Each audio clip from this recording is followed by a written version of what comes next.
बिस्मिल्लाहिर्रहमानिर्रहीम। अस्सलाम वालेकुम नाज़रीन, मैं हूं लियाकत हुसैन और आप देख रहे हैं यूट्यूब और फेसबुक चैनल।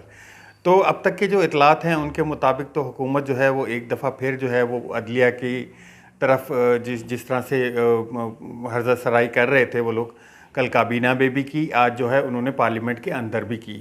पार्लियामेंट के अंदर जो है उन्होंने आर्टिकल 68 की खुल्लम खुल्ला खिलाफ वर्जी की, क्योंकि आर्टिकल 68 के मुताबिक कोई भी जो पार्लियामेंट के अंदर जो भी सुप्रीम कोर्ट के जजेस हैं उनके बारे में आप कोई भी इजहार ख्याल नहीं कर सकते। लेकिन आज देखा गया कि वहाँ पे जितने भी जो लोग थे वो वहाँ पे खड़े हुए और पार्लियामेंट सुप्रीम कोर्ट के जजेस के बारे में जो है वो हर्जा सराई कर रहे थे। वहाँ पे बात आई कि जी फुल लार्जर बेंच बनाना चाहिए था।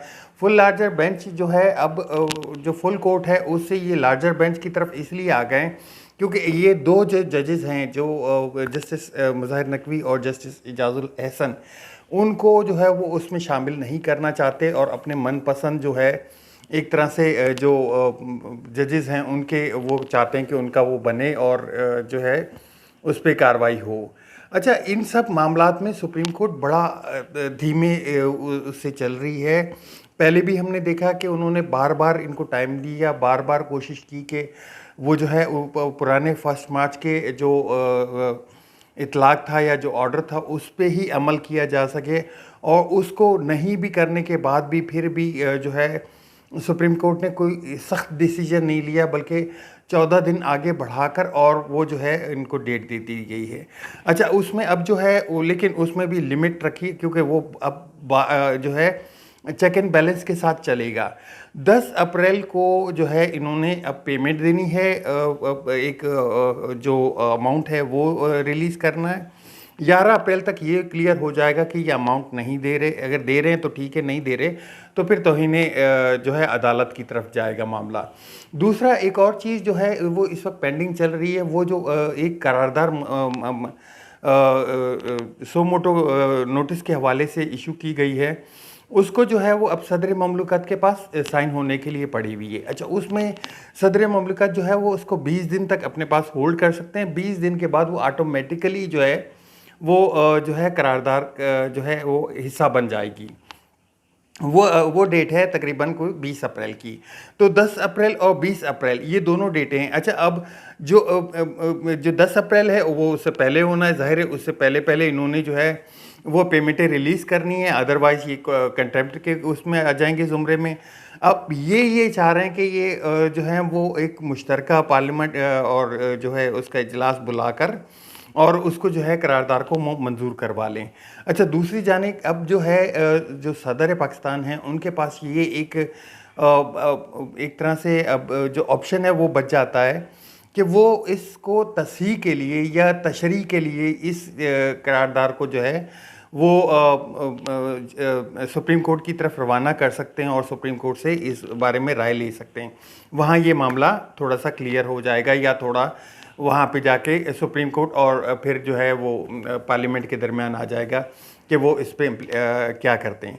अच्छा, पार्लियामेंट के ऊपर ये लोग बात कर रहे हैं बड़ी कि पार्लियामेंट के ऊपर जो है हम पार्लियामेंट के मामलात में दखल नहीं दे सकते, लेकिन पार्लियामेंट में तकरीबन को 300 मेंबरान हैं। 300 मेंबरान में इस वक्त जो पोजीशन है वो 50 से भी कम की है।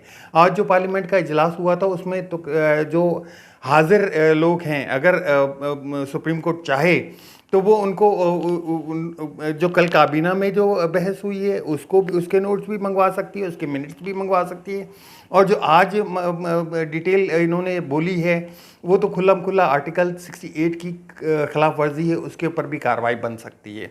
लेकिन अभी ये चाह क्या रहे हैं? अभी ये चाह रहे हैं कि इन पे भले कंटेम्प्ट लग जाए, इन पे कोई ऐसा हो जाए कि इनके ऊपर कार्रवाई हो जाए, ताकि ये अवाम दोबारा एक तरह से वो बयानियाँ उठा सकें कि जी देखें, हमें तो अदालतें जो हैं वो हमारे पीछे लगी हुई हैं और हम इस सारे मामले से वो निकलना मतलब इस तरह से एक कंट्रोवर्शियल पैदा करना चाह रहे हैं, इलेक्शन की तरफ नहीं जा रहे। जबकि बाबर अवान साहब का अभी कुछ देर पहले एक निजी टीवी चैनल पे वो फरमा रहे थे कि इलेक्शन तो हर सूरत में होने, और जो अदलिया है या सुप्रीम कोर्ट है वो भी बड़े हल्के हाथ से इसीलिए चल रही है कि ये इलेक्शन की तरफ जाएं। और इलेक्शन से भागना अब इनके बस की बात नहीं रही है। अब तो ये जो है वो इलेक्शन की तरफ ही जाएगा मामला। तो अब तक ये जो मामलात हैं वो इन इन दोनों के दरमियान फंसे हुए हैं। जबकि दूसरी जानिब देखें हम, ये जब से फैसला आया है, ये लोग इतने एक तरह से कह लें कि तावले हुए हैं, या एक तरह से इतने बार बार जो है पार्लियामेंट का इजलास हो रहा है, मीटिंगें हो रही हैं आगे पीछे, इनको अवाम की ज़रा बराबर भी फिक्र नहीं है।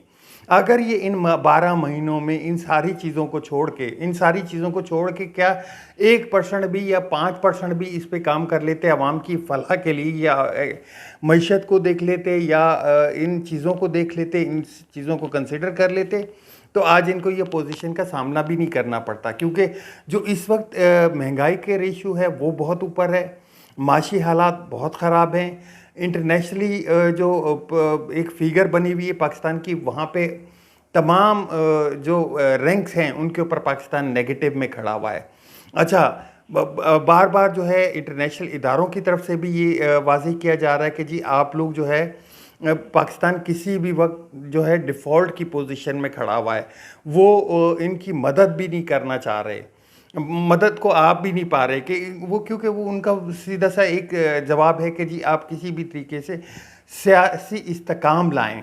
अच्छा, सियासी इस्तेकाम की तरफ ये जा नहीं पा रहे, क्योंकि सियासी इस्तेकाम की तरफ जाते हैं तो फिर सीधा सीधा इलेक्शन की तरफ जाते हैं।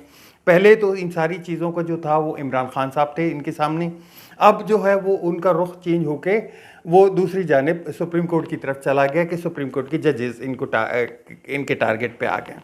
दूसरी जानिब इमरान खान साहब के जो ज़िंदगी है उनको बेहद ख़तरा एक दफ़ा फिर नज़र आ रहा है, क्योंकि इंटेलिजेंस इदारों ने भी जो एक खदशा ज़ाहिर किया है उनके ऊपर दोबारा हमला होने का, और ये सिनेरियो भी एक तरह से बिल्कुल क्रिएट होता हुआ नज़र आ रहा है। क्योंकि इमरान खान साहब की मकबूलियत जो है वो तो दिन ब दिन उसमें इजाफा होता जा रहा है। कल जो 75 शहरों में मुजाहरा हुआ उसकी तादाद भी देख लें तो वो भी बहुत ज़्यादा है, और इलेक्शन में जाते हैं तो इनको मुंह की खानी पड़ती है। अच्छा, इनके दिमागों में एक चीज़ बड़ी क्लियर आ चुकी है, वो कुछ सहाफ़ियों की तरफ से कि जी इमरान खान आया तो फिर आप लोग का बचना मुश्किल है, आप लोगों को फिर जो है वो बिल्कुल कहीं का नहीं छोड़ेगा, और ये इतने खौफ में हैं कि ये इलेक्शन की तरफ जाना ही नहीं चाह रहे, ये किसी भी सूरत में इलेक्शन को अवॉइड करना चाह रहे हैं।